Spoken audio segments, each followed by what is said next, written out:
Thanks for joining us here on Fox 5. I'm Richard Giacovas. I'm here with my colleague Lisa Evers, who has been in court for another emotional day of testimony, another interesting day of testimony, Lisa. And I think what's on our viewers' mind as they watch this trial unfold, first was Cassie Ventura. That was all last week. And Cassie's mom was on the stand today. Highly anticipated testimony. What did she say? Interesting stuff. Richard, it was very interesting. It was a little bit of a surprise because everybody's still talking about Cassie's testimony from last week. But her mother, Regina Ventura, got on the witness stand today and was talking about how her daughter asked her for money for help because Diddy was threatening to expose her with these sex tapes of a freak off. And so Regina Ventura, the mother, what she did was she got a HELOC, a home equity line of credit, on her home for $20,000 and gave that $20,000 to Diddy to try to keep him from releasing that video, that very disturbing video, I'm sure, of her daughter. And I think that was something that was just, nobody expected that, because people were like, wait a minute, she gave him $20,000? And the reason for it was all because she had cheated on him, and he wanted his money that he claimed he had invested in her from, feeding her, paying her rent, and all of these types of things. That was the number that he came up with. So that was pretty cruel. The mom was fearing that he was going to release these sex tapes. Yes, and that's her daughter. And, she was aware, obviously, of the situation. So there's questions about that. But it's just, when it's a mother, a parent's going to do anything for their kid. Yeah, and I think she didn't get cross-examined either, right? So she just did her testimony and she was out. And that was she was it. on very short time. Exactly. On the stand. I want to just go to this male escort, the Punisher, as he's known. So he was the second to last witness to testify today. Interesting what he was talking about when he said he first encountered them. He didn't really know that this was Diddy. He didn't know who Cassie Ventura was. But then all of a sudden he was all in. After a little bit, all in, Richard, and he was all in, and he was also really in some ways it seemed helping the defense, because he was talking about how much Cassie enjoyed the sex, that it seemed consensual to him. He even used the word, she gave me her consent. And then the prosecutor was like, how do you know that? And he said because of the way that she was moving, when they were intimate. But there was a lot to him, because he said he was in the business as a male entertainer, a stripper, for about 30 years, almost 30 years, and that also a sex worker. He didn't say that, but they would do private sessions like that. He said most of the times he was with Cassie. He didn't see Diddy or her inebriated or kind of like too high. He wasn't offered drugs. He said he was offered a drink, and he saw what he thought was marijuana there. But Richard, the real thing about him that was so fascinating was the longer that he talked, he was under cross-examination by Xavier Donaldson, one of the attorneys on Diddy's team, and he started to ask him about this. What's your business like? What are you doing, as a male entertainer? And he said mostly it's like bachelorette parties. We'll go and do things just to, super flirt. I'm going to keep it PG with the grandmothers and the mothers there, and the mother of the bride or whatever, to make it a fun evening. But he said some shocking things. He said he had about 8 to 15 encounters with Cassie and Diddy, having sex with Cassie, and that most of it, except for the last two times, was unprotected. There was no protection. So that was pretty interesting. And that he just painted more of a picture of it was a professional. He considers himself a professional, but that he was, that she seemed to totally be into it and enjoying it. Yeah, he got paid. He got paid. Showed up. He got paid, exactly. Yeah. Well, except for the last time, which was the final time, and they didn't hire him again, he got $500, basically, like he said, a cancellation fee, because he had performance issues.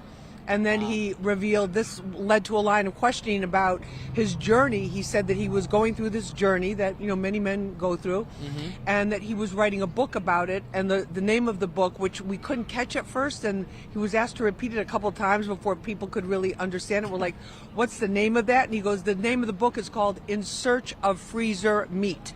Oh. And you connect the dots there. So it was, we thought it was going to be, I thought today, coming here, that it was going to be pretty basic, but that just went, and there's a lot more to that. Much more than basic. Another thing that stood out to me was, we talked about Combs' alleged drug use last week. He claims that he used drugs every day. Right. It was Cassie who said that he was overdosing. What else did he say about the drugs today?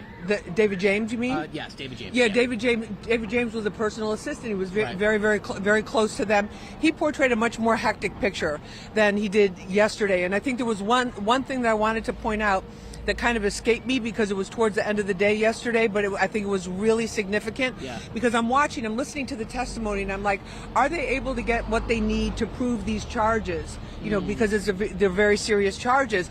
And he said that one time at the Star Island, which was Diddy's Miami Beach compound, basically on Star Island there. He was standing on the dock because he was very involved. He was basically living there while he was working for Diddy, and that he was, talking with Cassie. And she just said, she goes, I had no idea how wild this whole world was, because now this was 2007 to 2009, so she'd been with Diddy for at least several years at this point. Yeah. And he said, well, if you're unhappy, if you don't like it, why don't you leave? And she told him, I can't leave. He controls everything. He controls my career. He controls my finances. He controls my money. He controls everything. And she just told him, I can't leave, which was pretty sad. But they needed that testimony. The prosecution needed that testimony, and I think that was one of the real reasons that he was there. Yeah. The drug use is going to keep coming up, and I think that we're going to be hearing a lot more about that, and I think that's going to be play a bigger role than we originally estimated. Yeah, it seems so, because like you said, it keeps getting repeated. Speaking of that compound in Miami, so the final witness today, and his testimony continues tomorrow, was the special agent for Homeland Security. He was basically in charge of this raid back in March of last year. Tell me a little bit more about what he said today, because some of this is interesting about what they found. Right, and he said, and he wanted, and I think they wanted to portray a very clear, because there was some criticism of that raid, particularly from extended members of the Combs family, about why did they need that big show of force? Why did they need, as he testified, as Agent Gannon, Homeland Security investigations special agent Gannon, who's one of the leaders of this whole special group that they have. Right. He said that they had 80 to 95 law enforcement descend on that compound in March of 2024. And he said, that day. yeah, you can't, nobody can Right. forget it. And he said the reason was because they had, their intel basically had let them know there was security there was armed security there. It was a very they have of course they have the blueprint and the schematics of the property, but he said they wanted to make sure that there was no danger to anybody, so they timed the raid. This was interesting. He testified they had a search warrant, but the search warrant, Richard, was. Are you okay? Yes. Okay. We're on the streets. What can Yeah, we're on the and we're live. And we're live. live. That's why I have my sneakers on. That'll go you viral. You got the fancy. You got the fancy. I have shoes. my shoes. I should could put sneakers You on. got your fancy shoes.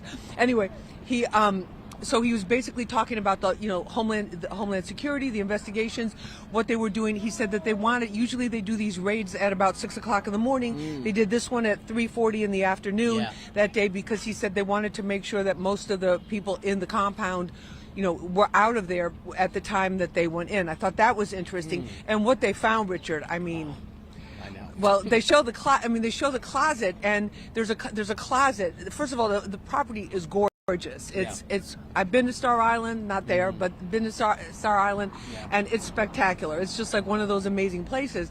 So you go, they open the door, the evidence photo shows this closet in one of the rooms.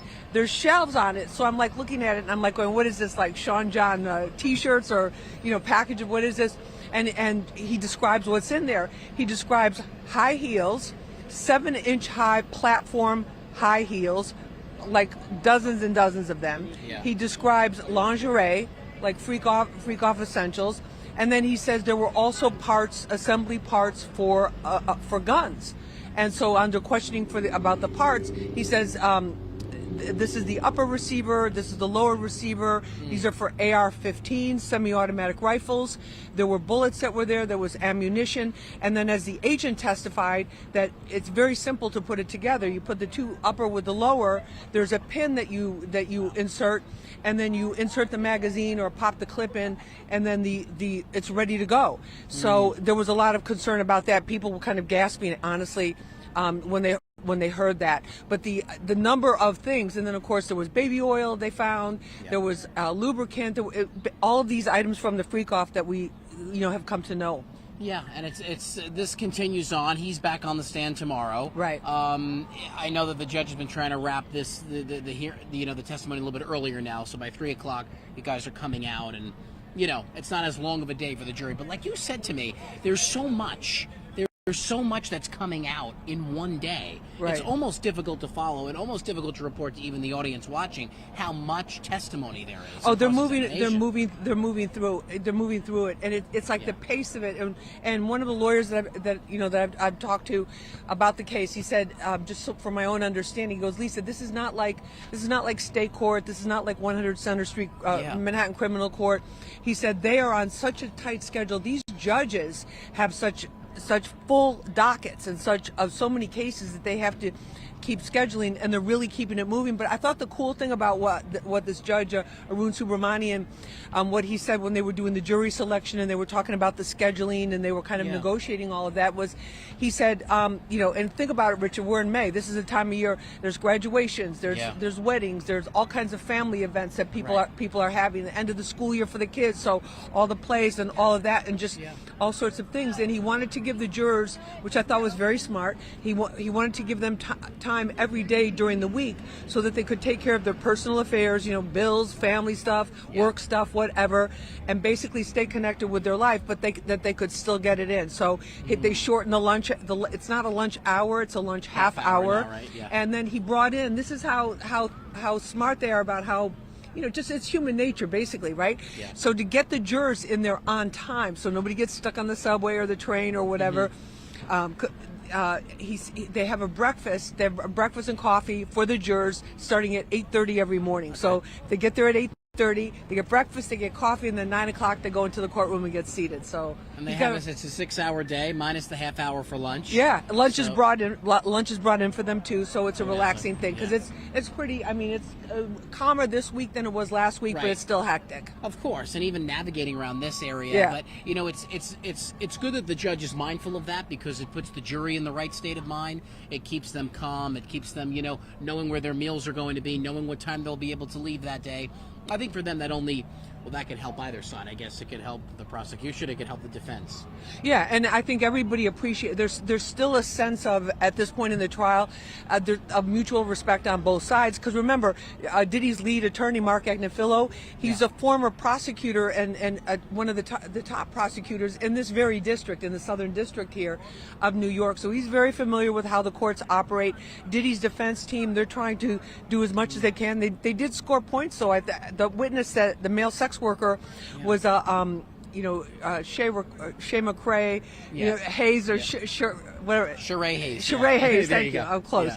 Yeah. He was basically talking about how Cassie seemed to be enjoying the sex with him on a professional level, and that really doesn't. Does that really help? Yeah, and I think the thing we have to remember, a couple things. I think we have to remember that, everybody is innocent until they're proven guilty, because there's been such an unprecedented barrage of publicity about this case and Diddy, and the most salacious things are the things that are the biggest headlines. And I don't want us to miss the building up of the case, of what they have to prove, step by step. And I think that's the whole thing, is like, it's not about whether, what your idea or anybody's idea of sex trafficking is. It's about, what does the law say? What are the requirements, point for point, that they need to prove?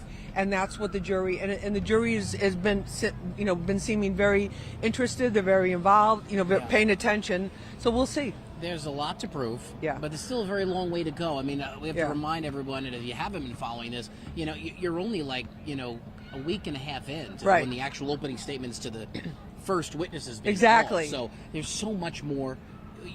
No one at this point could say this is a slam dunk case or it's not. No, and also too, remember, all the witnesses that they're calling now, excuse me, the pollen. Yeah.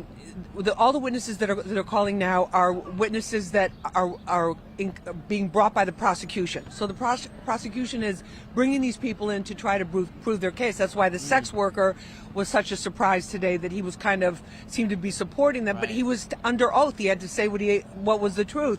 Yeah. So then remember, we're still going to hear. We haven't heard the defense case yet, which they kind of have hinted at, saying that it's going to be, domestic abuse, not sex trafficking, drug use, drug abuse, a lot of emotional issues due to the drug abuse and that type of thing. But we haven't heard their case. We don't know who they're gonna call. Yeah, you know? And how did Diddy appear today?